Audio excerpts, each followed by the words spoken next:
Yes! And y'all saying it's Mikal Bridges. He's a good player, but it ain't like you got KD or somebody. Bump all that, okay? I'm sorry. I like this move by the New York Knicks. He's young, he's energetic, he's seasoned, Ladies and gentlemen, in my video where we discussed Josh Giddey getting traded for Alex Caruso, I mentioned how it was the first major trade of the NBA offseason. That was a bit of an appetizer. That was something to satiate the appetite because, ladies and gentlemen, the very first entree is officially here. We have a major blockbuster trade that's going to shake up the top of the Eastern Conference, and I'm so hyped about it. So before we get to the content, we are on the grind to 1 million subscribers. It's the NBA draft tomorrow. We're dropping multiple uploads each and every day. Make sure you subscribe and turn on our notifications to help us hit 1 million. And now that we get all that out of the way, cue the intro.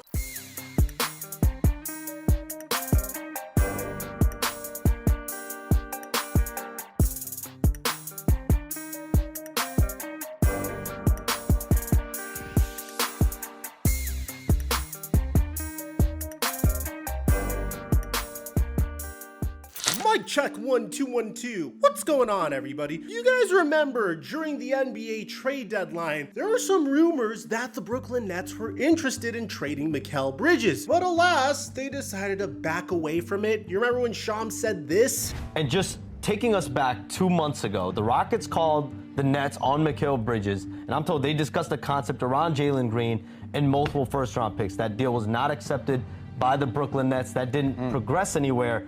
And now you're looking at it, it's a great problem for the Rockets to have. You have two burgeoning stars, I think, with Sengun, with Jalen Green, and they're both extension eligible this summer. They're both going to be in line for massive deals, potentially, in extensions. But Jalen Green needs this space. Like this pace that they're playing with now, he needs it without Sengun in the lineup. So what do you do if you're the Rockets moving forward? Can these two guys coexist? Can they play with each other? How do their styles balance each other? They haven't figured it out yet. It was crazy because there was consistent trade offers for Mikal Bridges, and the Brooklyn Nets were absolutely stuck. They have this incredible player that is averaging over 20 points per game, that is about to turn 28 years old, whose contract is set to expire at the conclusion of the 2026 season. Now, why would this be a problem? Well, there was no conceivable way for the Brooklyn Nets to compete at all whatsoever. It's impossible to compete whenever you have a max contract slot being taken up by this guy.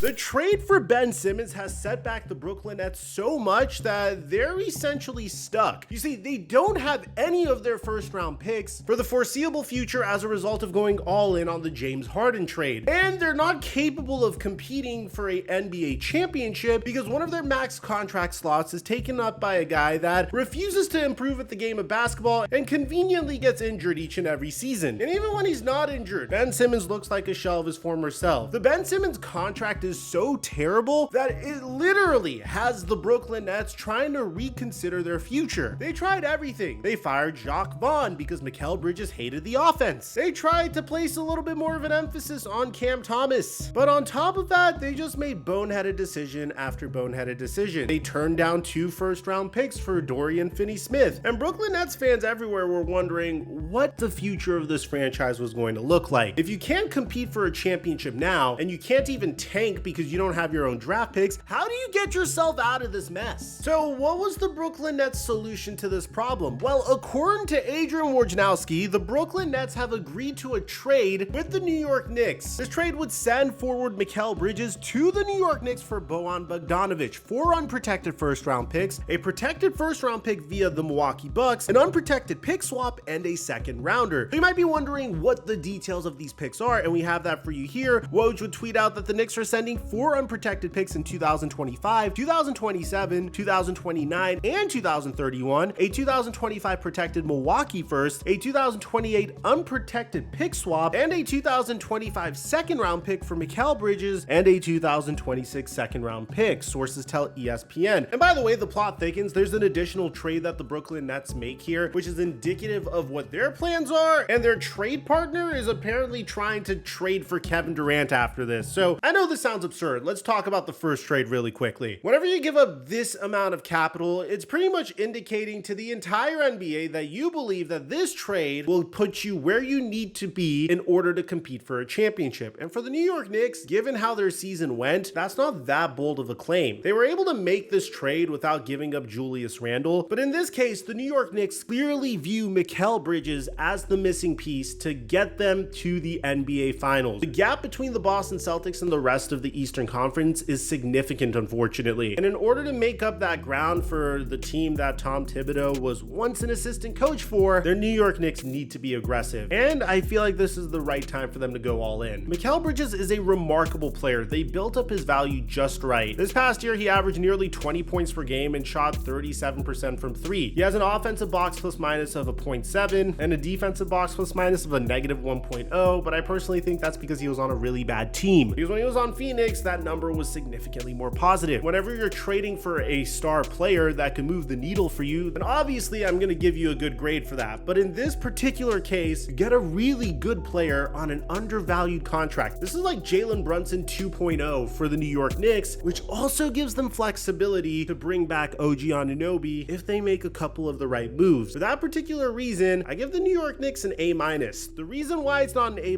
is I only give A+ whenever you absolutely fleece the opposing team. But it's a good trade nonetheless. It could be the trade that gets them to the NBA Finals, or it could be the trade that completely cripples the team for the foreseeable future. In the Brooklyn Nets case, it's a much easier trade to grade. I mean, I give them an A strictly because you really don't have much of a choice. You don't want to hold on to Mikal Bridges for too long, have another year go on in his contract, have him make it clear to you that he no longer wants to play on your team for the foreseeable future, all for him to walk away and get traded for OG Anunoby and Pascal Siakam got traded for. You wanted to beat the rumors out. And this is before we heard anything about Mikal Bridges potentially wanting to demand a trade. And believe me, bro, it seems like Mikal Bridges really wanted to team up with his old buddies. I mean, take a look at these pictures every time he saw Josh Hart. These dudes definitely talked about it so many times. And I give the Nets an A. As a matter of fact, I give them an A+, because if you take a look at what they gave up, going all the way back to the Kevin Durant trade, they got back 6 first-round picks, a second-round pick, Bojan Bogdanovic, Cam Johnson, and Noah Clowney, which was Phoenix's 2023 first-round pick, in return for KD. But the Nets weren't done here, and this is very indicative of what their future plans are. And it's honestly phenomenal that they're doing this, and it's kind of crazy that the Rockets are doing this too. So after reuniting Josh Hart, Donte Divincenzo, Jalen Brunson, and Mikal Bridges, the 2015 to 2016 Villanova Wildcats that won the national championship that season, well, they decided to swing another trade with a very familiar partner, a partner that actually put them in the tough situation that they're currently in. Shortly after announcing that the Brooklyn Nets were trading Mikal Bridges to the New York Knicks, Adrian Wojnarowski also announced that there's another massive deal. Brooklyn has a deal with the Houston Rockets to return the Nets' 2026 first-round pick for a 2027 Phoenix Suns first-round pick, sources tell ESPN. The Rockets also acquire the 2025 right to swap Houston/OKC's first-round pick for the Phoenix Suns 2025 first-round pick. More details are coming in on the picks deal, so this is pretty crazy because you don't typically see this, and this is as a result of us being in the new NBA. You might be wondering, why would the Houston Rockets do this? And Adrian Wojnarowski says it straight up. Houston wants to trade for Kevin Durant, and that becomes far easier if they can return the Suns picks that they gave up in the Durant deal to the Nets. Suns have said that they're keeping Durant for now, but that could change next season. But now Houston has the picks to make the Suns whole again, and Brooklyn gets their picks back. So if they were to tank this season, they would at least have their pick back, so their tank could be worth it. So the Brooklyn Nets absolutely cooked here, because at the very minimum, this team got itself out of purgatory. I mean, the last time I saw a trade like this was when the Los Angeles Lakers were able to trade away Russell Westbrook and bring in D'Angelo Russell, Malik Beasley, Jared Vanderbilt, because that trade not only put the Lakers on the map, but it got them out of basketball hell. And this trade did get the Brooklyn Nets out of basketball hell. Now, Woj actually warns us, as intrigued as the Rockets have been about Kevin Durant, they're determined to use the Suns picks to be aggressive on deals elsewhere now, sources tell ESPN. Phoenix has made it clear that they want to run it back with this group, and Houston is seeking a major upgrade now. It's so funny because it seems like the Phoenix Suns might be this decade's iteration of the 2013 Brooklyn Brooklyn Nets that, I don't know, literally gifted the draft picks that became Jason Tatum and Jalen Brown that resulted in the Boston Celtics winning a championship. The day of the NBA draft is going to be absolutely insane. I cannot wait for it to come. We already got our first huge blockbuster trade, but another trade that could happen is Paul George could potentially opt into his contract and demand a trade. A lot of people are saying it's going to be the Golden State Warriors. Or what about Karl Anthony Towns? The Minnesota Timberwolves can't afford to keep Cat and Rudy Gobert because it'll make them exceed the second tax apron, and Glenn Taylor has paid about $25 million of luxury tax throughout his entire career as an owner. I have videos breaking down both of those possibilities. I'll leave it in the end screen, and I'll meet you guys there. I'm your boy Mike, and I'm dropping our mic until our next upload.